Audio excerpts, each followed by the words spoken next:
Recounting का आदेश निर्गत किया गया, जो बहुत ही दुर्भाग्यपूर्ण है। और ऐसा प्रजातांत्रिक मूल्यों का गला घोटने वाले जितने भी लोग हैं, सभी लोग एक शरीक हैं इसमें, चाहे केंद्र सरकार हो या राज्य सरकार हो। और यह काफी दुर्भाग्यपूर्ण घटना है। तारीख को ये लोग गड़बड़ी करेंगे और किसी को हराने जिताने का काम करेंगे, उसके संख्या को पुराने का काम करेंगे कि किसी तरह उसका इतना संख्या हो जाए कि उसके अध्यक्ष और उपाध्यक्ष हो जाए, जो यह काफी दुर्भाग्यपूर्ण है। पलटू राम बोलने से, वो भी मैंने नहीं कहा, मैंने ये कहा कि माननीय मुख्यमंत्री जी, बिहार की प्यारी जनता आपको पलटू राम के नाम से पुकारती है। नमस्कार, आप न्यूज फाउंडेशन देख रहे हैं, मैं हूं आपके साथ वंदना।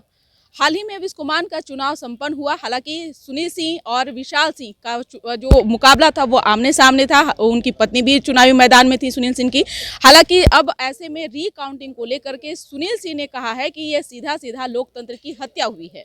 उन्होंने क्या कुछ कहा है, पहले उनकी पूरी बातों को सुनें। महात्मा गांधी जी का शहादत दिवस है और आप अच्छी तरह जानते हैं कि अगर सत्याग्रह आंदोलन शुरुआत हुआ तो चंपारण की धरती से वर्ष 1917 में शुरुआत हुआ। और यही वो बिहार की पावन धरती है जहाँ से विश्व में प्रथम गणतंत्र की भी स्थापना हुई। और उसी धरती पे जिस तरह से जनतांत्रिक मूल्यों का गला घोटा गया वो अद्वितीय है।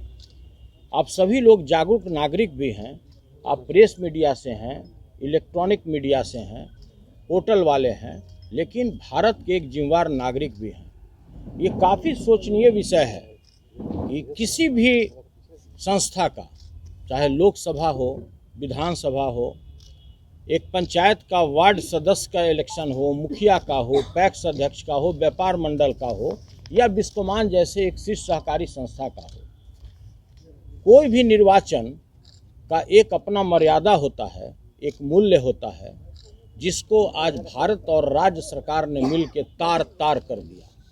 मर्यादा नाम की कोई चीज़ ही नहीं रहा। निर्वाचन की जो सभी परंपराएं थे उस सभी को लोगों ने ध्वस्त कर दिया। आप अच्छी तरह अवगत हैं कि आज 15 महीनों से विस्कोमान का निर्वाचन चल रहा है।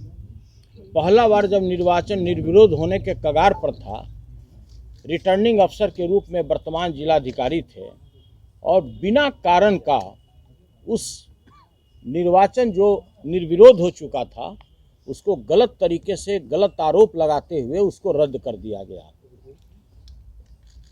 इसके बाद पुनः चुनाव का कार्यक्रम निर्धारित किया गया। उसके बाद भी जब अगले को लगा, जो केंद्र में और राज्य में बैठे हुए शासक हैं, जब उनको लगा कि मेरे लोग इसमें निर्वाचित होकर नहीं आ पाएंगे, तो उन्होंने प्रोग्राम में फिर से उसको रिशेड्यूल किया। एक बार किया, 2 बार किया, 3 बार किया।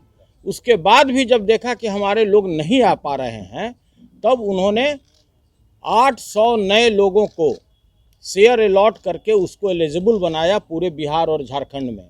उस पर भी हम लोगों के पूरे टीम को, पूरे सहकारिता आंदोलन से जुड़े हुए लोगों को किसी प्रकार की आपत्ति नहीं थी। हम लोग ने कहा कि ज़्यादा से ज़्यादा लोगों को, आप नए लोगों को भी जोड़ करके चुनाव कराइए।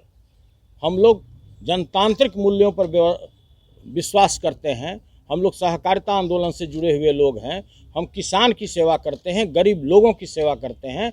और उसी सेवा भाव से पूरे बिहार के जितने भी हमारे सहकारी आंदोलन से जुड़े हुए लोग हैं, चाहे पैक्स अध्यक्ष हों, व्यापार मंडल अध्यक्ष हों, सभी लोगों ने हमें लगातार आशीर्वाद दिया है। हम 22 सालों से विस्कोमान के अध्यक्ष रहे हैं।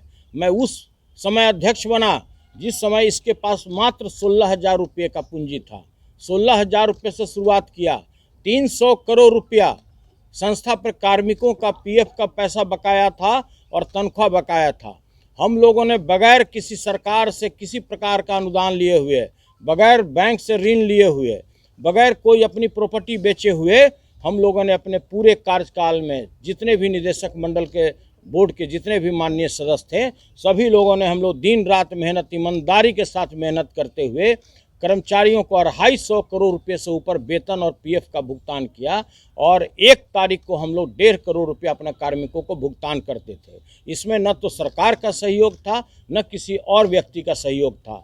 सभी सहकारी आंदोलन से जुड़े हुए लोग एक मत से, एक विचार से, जो सहकारिता के मूल मंत्र है, सभी धर्म, सभी जाति, सभी पार्टी के लोग, सहकारिता में सभी लोग जानते हैं कि सभी जाति, सभी धर्म के पार्टी के लोग होते हैं, और एकजुट हो करके गरीब किसानों का, जितने भी लोग हैं, आम जनों का हम लोग सेवा करते आए हैं। जब संस्था का चुनाव नए मेंबर को शेयर अलॉट करने के बाद जब हुआ, तो उसकी भी तिथि निर्धारित की गई। जब इन लोगों को लगा कि इसमें भी हम सक्सीड नहीं कर पाएंगे, तो उसको भी किसी कारणवश, किसी मृत्यु का बहाना बनाते हुए उसमें फिर चेंजिंग की। देश के इतिहास का यह पहला घटना है, चाहे वार्ड सदस्य का निर्वाचन हो, या लोकसभा के सदस्य का निर्वाचन हो, या बिहार विधानसभा के सदस्य का निर्वाचन हो, कहीं ऐसा घटना नहीं देखा गया कि जिस दिन चुनाव हुआ उस दिन इसकी पुनः मतगणना न करा करके यह 4 दिन के बाद एक नए सिरे से इसके पुनः रिकाउंटिंग का आदेश निर्गत किया गया, जो बहुत ही दुर्भाग्यपूर्ण है। और ऐसा प्रजातांत्रिक मूल्यों का गला घोटने वाले जितने भी लोग हैं, सभी लोग एक शरीक हैं इसमें, चाहे केंद्र सरकार हो या राज्य सरकार हो, और यह काफ़ी दुर्भाग्यपूर्ण घटना है। क्या लॉजिक है सरकार? देखिए, इससे भी बड़ा कोई उदाहरण नहीं हो सकता है। मैंने पहले भी कहा कि देश के लिए पहला घटना होगा कि जिस दिन काउंटिंग हो गया उसके बाद उसी दिन उसको रात को सर्टिफिकेट देना था। सर्टिफिकेट का तिथि निर्धारित किया गया 27 तारीख, 27 तारीख को सर्टिफिकेट नहीं दिया गया। 29 तारीख को हम लोगों को खबर किया गया कि हम लोग इसका रिकाउंटिंग करेंगे। तो यह साफ दर्शाता है कि कहीं न कहीं पूरे राज्य सरकार के दबाव पर, चाहे डीके बाबू के दबाव पर, चाहे और किसी के दबाव पर, ये पूरी तरह दबाव में रिटर्निंग अफसर कार्य कर रहे हैं। और मुझे पूरी आशंका है कि कुछ न कुछ या 1 तारीख को ये लोग गड़बड़ी करेंगे और किसी को हराने जिताने का काम करेंगे, उसके संख्या को पुराने का काम करेंगे कि किसी तरह उसका इतना संख्या हो जाए कि उसके अध्यक्ष और उपाध्यक्ष हो जाए, जो यह काफ़ी दुर्भाग्यपूर्ण है। और सहकारिता आंदोलन की पूरे देश के लिए यह काला अध्याय के रूप में जाना जाएगा। आगे हम लोग न्यायालय का दरवाज़ा खटखटाएंगे। आप लोग भी अच्छी तरह से जानते हैं कि जिस तरह से मेरा निष्कासन और जिस तरह से मेरी सदस्यता ली गई बिहार विधान परिषद से, हम लोगों ने माननीय उच्चतम न्यायालय का दरवाज़ा खटखटाया, और मुझे पूरी उम्मीद है कि हम लोगों को न्याय मिलेगा, दूध का दूध और पानी का पानी होगा। उसी तरह से जो भी इसमें दोषी पदाधिकारी होंगे, अब इससे बड़ा विभत्स रूप क्या हो सकता है कि देश का जो सर्वोच्च प्राधिकार है उसके अध्यक्ष और उपाध्यक्ष के मौजूदगी में सारा निर्वाचन हुआ, तो उनके ऊपर भी सवालिया निशान उठाया गया। अगर एक भी वोट का अगर फेरबदल होता है, एक भी व्यक्ति को अगर हराया और जिताया जाता है, तो नैतिकता के आधार पर सबसे पहले अध्यक्ष और उपाध्यक्ष को इस्तीफा दे देना चाहिए कि आपके सारे ऑब्जर्वरशिप में, आपके पर्यवेक्षण में सारा निर्वाचन हुआ और आपकी मौजूदगी में किसी लोगों ने गड़बड़ी कराई है। देखिए, डीके के बारे में आप भी जानते हैं, हम भी जानते हैं, पूरा राज्य भी जानता है कि आज नेपथ्य से कौन शासन चला रहा है। आज जब मुख्यमंत्री मानसिक रूप से बीमार हैं, तो वैसे परिस्थिति में इस राज्य को चलाने वाला व्यक्ति कौन है। तो देखिए, हमको इस गहराई में भी नहीं जाना है और न उसके बारे में हम आज कोई बात करने के लिए तैयार हैं। लेकिन आप यह जानिए कि जितनी भी कार्रवाई हो रहा है ये डीके के दबाव पर हो रहा है। सुप्रीम कोर्ट का ऑब्जर्वेशन क्या था सुनील जी, जो आपसे सुनवाई हो गई थी? देखिए, ये सभी लोग जानते हैं, ये लाइव आया हुआ है। और उनका देखिए, हमको तो सीधा हाथ जोड़ के ही आप लोगों से विनती है कि मुझे न्याय की उम्मीद है, दूध का दूध और पानी का पानी होगा। मात्र एक पलटू राम बोलने से, वो भी मैंने नहीं कहा, मैंने ये कहा कि माननीय मुख्यमंत्री जी, बिहार की प्यारी जनता आपको पलटू राम के नाम से पुकारती है। मैंने कब कहा कि मैं पलटू राम बोल रहा हूँ? मेरा तो आपके प्रति मान सम्मान है, लेकिन जिनके आत्मा में, जिनके दिल में जो हरदम आग धधकते रहता है, प्रतिशोध की भावना रहती है, हम उनके बारे में कुछ नहीं कर सकते हैं। कोर्ट का ऑब्जर्वेशन क्या रहा? अब कोर्ट का ऑब्जर्वेशन हम और आप क्या, सारे लोगों ने देखा है, सारे जो लाइव हो रहे थे तो सारे लोगों ने देखा है कि पलटू राम बोलने से अगर किसी की सदस्यता चली जाए तो इससे दुर्भाग्यपूर्ण क्या स्थिति हो सकता है। कार्यक्रम जो बनाया गया था, जिसका जो चुनाव था वो निर्धारित था 16 जनवरी को होना।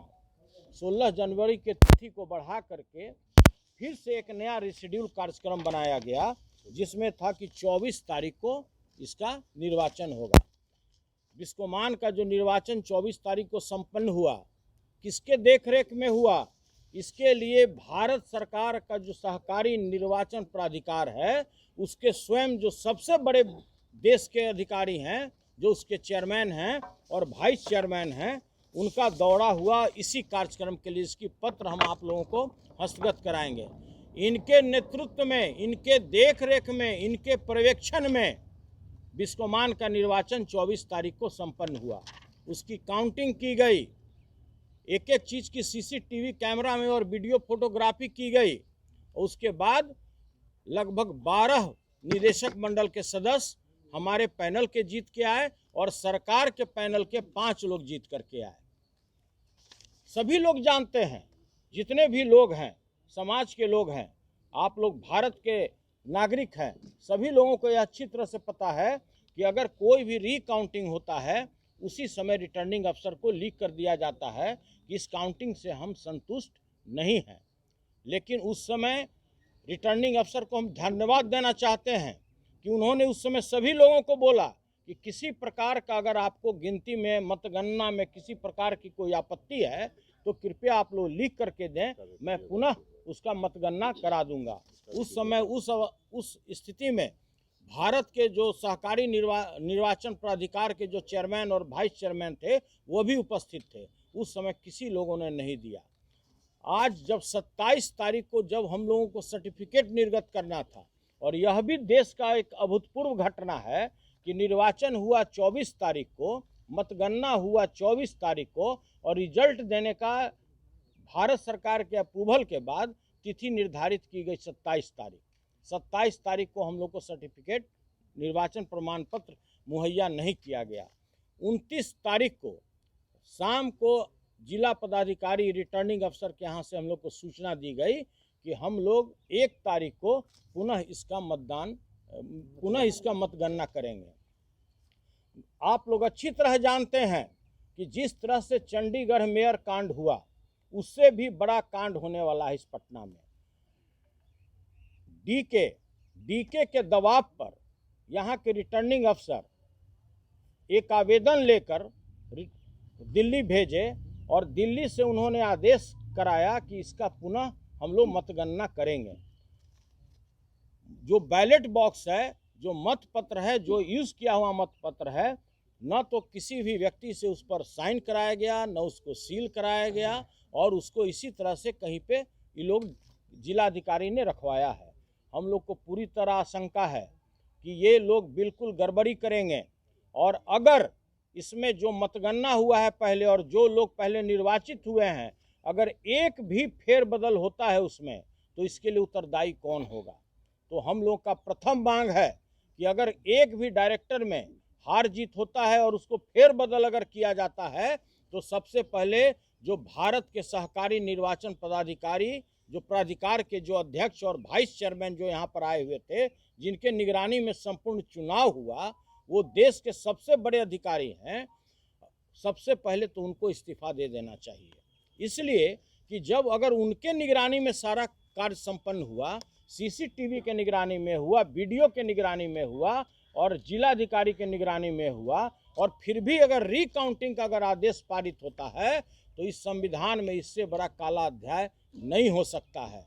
इसके अतिरिक्त जिस तरह के बेईमानी करने पर ये लोग आमदा है, मुझे पूरी तरह आशंका है, मेरे पूरे टीम को आशंका है, पूरे बिहार के सहकारी आंदोलन से जुड़े हुए लोगों को आशंका है कि ये बेईमान शासक लोग, ये लोग दबाव में आकर के रिटर्निंग अफसर से गड़बड़ी कराने का काम करेंगे।